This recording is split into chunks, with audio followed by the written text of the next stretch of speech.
Akhirnya secara tiba-tiba senter itu pun mati.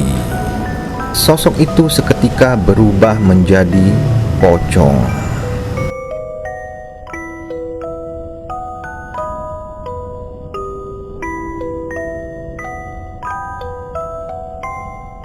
Assalamualaikum warahmatullahi wabarakatuh. Selamat malam misterier. Jumpa lagi bersama saya Randy di konten podcast misteri. Pada episode podcast misteri kita pada kali ini tetap saya akan menceritakan kisah nyata pengalaman horor yang dialami seorang hansip. Sebut saja beliau Pak Nata. Kejadian ini sudah cukup lama, pada tahun 1995, tetapi Pak Nata tetap mengingat kejadian itu dengan sangat baik. Oke lah, tanpa berlama-lama kita langsung masuk aja ke ceritanya. Pak Nata berasal dari salah satu kota di Jawa Tengah. Saat itu beliau menjadi hansip di kampung halamannya. Beliau sekarang berdomisili di Bekasi, dan sampai sekarang juga beliau tetap berprofesi sebagai hansip. Kisah ini terjadi saat beliau masih di kampung halamannya di Jawa Tengah. Kala itu sebenarnya Pak Nata sedang libur meronda. Akan tetapi atas permintaan temannya yang kebetulan hari itu tidak bisa hadir dikarenakan istrinya mau melahirkan. Mau tidak mau akhirnya Pak Nata meronda pada malam itu. Malam itu awalnya Pak Nata tidak sendiri, tetapi ia bersama satu orang temannya yang lain. Akan tetapi karena malam itu temannya yang ikut ronda bersama Pak Nata merasa sedikit kurang sehat. Temannya itu pun berniat untuk pulang. "Mas Nata, badan saya sepertinya kurang sehat. Saya pulang duluan ya." "Terus saya gimana?" "Gak mungkin dong saya jaga sendirian," ucap Pak Nata. "Tapi badan saya benar-benar gak enak mas." "Ya sudah, kalau emang gitu kamu pulang saja dan istirahat." Singkat cerita, akhirnya malam itu Pak Nata sendirian meronda. Ia pun mulai berkeliling dan tibalah Pak Nata di depan pemakaman yang ada di kampungnya. Perasaan Pak Nata agak sedikit takut saat itu, di mana posisinya ia hanya sendirian di tengah malam yang gelap dan hanya ditemani oleh lampu senter yang cahayanya sudah mulai meredup. Akhirnya secara tiba-tiba senter itu pun mati. Kala itu Pak Nata agak sedikit panik karena posisinya kala itu berada di depan pemakaman. Dan tak lama dari arah makam Pak Nata melihat seperti ada sosok yang bisa dikatakan pocong. Sosok itu berdiri menghadap Pak Nata. Karena waktu itu sangat gelap, ia pun hanya melihat sosok itu samar-samar dan tidak begitu jelas. Akhirnya saat itu ia memutuskan untuk kembali ke posnya. Karena di pikiran Pak Nata saat itu percuma ia berkeliling tanpa penerangan dengan posisi yang gelap. Sewaktu Pak Nata hendak berbalik arah, ia merasa telinganya seperti ada yang meniup dari arah belakang. Dengan cepat ia pun langsung membalikkan kepala dan badannya, tetapi ia tidak mendapati apa-apa. "Ah, cuma angin," ucap Pak Nata.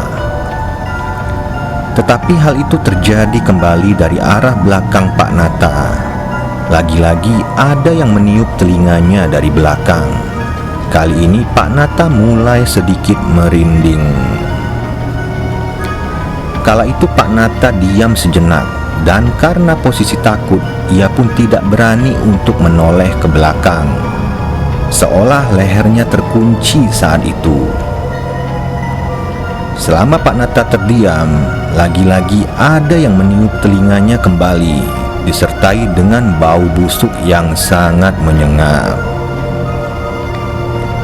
Hal itu membuat Pak Nata tidak sanggup lagi untuk menahan rasa takutnya. Ia pun panik dan langsung bergegas lari menuju posnya. Dengan terengah-engah akhirnya ia pun sampai di pos itu. Pak Nata coba untuk menenangkan diri serta membuka kantong perbekalannya dan mengambil botol air yang berisi kopi. Tidak beberapa saat Pak Nata pun merasa agak sedikit tenang. Akan tetapi rasa takut akan kejadian yang baru dia alami itu masih menyelimuti diri Pak Nata, dan sesekali rasa merinding masih menghampirinya. Saat itu ia berniat hanya duduk di posnya saja, menunggu sampai waktu subuh tiba. Sembari bersandar di pos itu, ia pun mulai sedikit mengantuk, lalu memejamkan matanya. Di sela-sela Pak Nata memejamkan mata, ia mendengar seperti langkah kaki seseorang yang melintas di depan pos rondanya. Serontak ia pun membuka matanya dan ia melihat seperti seseorang yang berpakaian serba hitam serta mengenakan tutup kepala melintas di depan posnya. Pak Nata langsung beranjak dari posisinya dengan mata yang terus memperhatikan seseorang yang mengenakan pakaian serba hitam itu. "Jangan-jangan ini pencuri," ucap Pak Nata. Karena curiga dan takut kalau seseorang yang ia lihat itu adalah pencuri, akhirnya Pak Nata pun segera memukul kentongan yang ada di posnya sembari berteriak, "Maling! Maling! Maling!" Sembari kentongan itu terus dia pukul, berharap ada warga yang keluar dan membantu Pak Nata. Saat itu sedikit kecurigaan timbul di benak Pak Nata. Ia memukul kentongan tetapi tidak ada satupun warga yang keluar, seolah tidak ada yang mendengar. Ia pun terheran dengan sosok berpakaian hitam itu berjalan dengan tetap tenang, seolah tidak mendengar teriakan dari Pak Nata. Tatapan Pak Nata juga terus tertuju ke sosok berpakaian hitam itu yang terus mulai menjauh. Karena ingin memastikan, Pak Nata pun memutuskan untuk mengikuti sosok berpakaian hitam itu sembari ia memanggil sosok tersebut. "Permisi, berhenti, berhenti saya bilang." Sosok itu seolah tidak mendengarkan perkataan Pak Nata. Karena kesal, Pak Nata pun mengeluarkan perkataan yang sedikit kasar yang membuat sosok berpakaian hitam itu pun berhenti, diam tanpa membalikkan badannya. Pak Nata pun kala itu masih menjaga jarak dengan sosok berpakaian hitam itu, karena Pak Nata takut kalau sosok itu membawa senjata tajam dan tiba-tiba menyerangnya. "Kamu siapa? Dan kenapa jalan malam-malam begini? Kamu pencuri ya?" Pertanyaan Pak Nata pun tak dihiraukan. Karena sedikit marah, Pak Nata akhirnya bergerak mendekati sosok berpakaian hitam itu. Kondisi saat itu sangatlah gelap, sehingga pandangan Pak Nata pun agak kurang jelas. Posisi Pak Nata pun sudah sangat dekat dengan sosok tersebut. Kembali Pak Nata bertanya dengan pertanyaan yang sama. Alhasil, sosok itu hanya diam.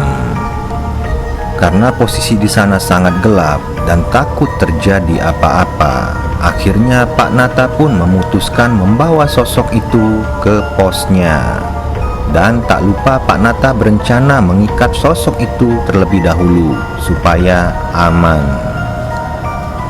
Setelah mengeluarkan tali, ia pun langsung melilitkan tali tersebut ke tubuh sosok itu. Tapi anehnya, sosok tersebut hanya diam. Tanpa berpikir panjang, Pak Nata pun terus melilitkan tali itu, dan pas hendak mengikat, tanpa sengaja Pak Nata menyentuh tangan dari sosok itu, yang dimana kedua tangan dari sosok itu berada di depan dadanya dengan posisi terlipat dan sudah terikat. Saat itu juga serontak tercium bau busuk yang sangat menyengat, dan lagi-lagi rasa merinding kembali menghampiri Pak Nata. Alangkah terkejutnya Pak Nata melihat sosok yang dipegangnya itu menolehkan kepalanya ke arah Pak Nata dengan wajah yang hitam seperti terbakar dan kedua bola mata yang busuk. Pak Nata langsung terduduk kala itu dan sosok itu seketika berubah menjadi pocong. Akhirnya saat itu juga Pak Nata tak sadarkan diri. Pak Nata mendengar suara beberapa orang laki-laki. "Pak Nata, bangun Pak. Pak." Pak Nata pun akhirnya tersadar dan mendapati ada dua orang pemuda sudah berada di hadapannya. "Bapak kenapa? Kenapa Bapak tidur di sini?" ucap salah seorang pemuda itu. Seketika Pak Nata duduk dan melihat ke sekeliling. Ia sudah berada di pemakaman umum dan ia mendapati kalau dirinya sudah berada di atas salah satu makam yang paling tua di antara makam-makam yang lain. Kedua pemuda itu adalah penjaga makam dan mereka pun mengantarkan Pak Nata pulang ke rumahnya. Di perjalanan pulang, Pak Nata menceritakan kejadian yang dialaminya semalam. "Oke, Misterier, bagaimana tadi cerita pengalaman horor yang dialami oleh Pak Nata? Semoga video ini bermanfaat bagi kita semua. Hal yang baik kita ambil dan hal yang buruk kita buang jauh-jauh." Oke lah, sebelum saya mengakhiri video ini, jangan lupa terus tetap dukung channel Merah Putih Creator dengan cara like di video ini, komen, share ke teman-teman kalian, serta yang terpenting kalian subscribe serta aktifkan tombol lonceng notifikasi supaya kalian dapat update video terbaru dari kita. Sekian, assalamualaikum warahmatullahi wabarakatuh.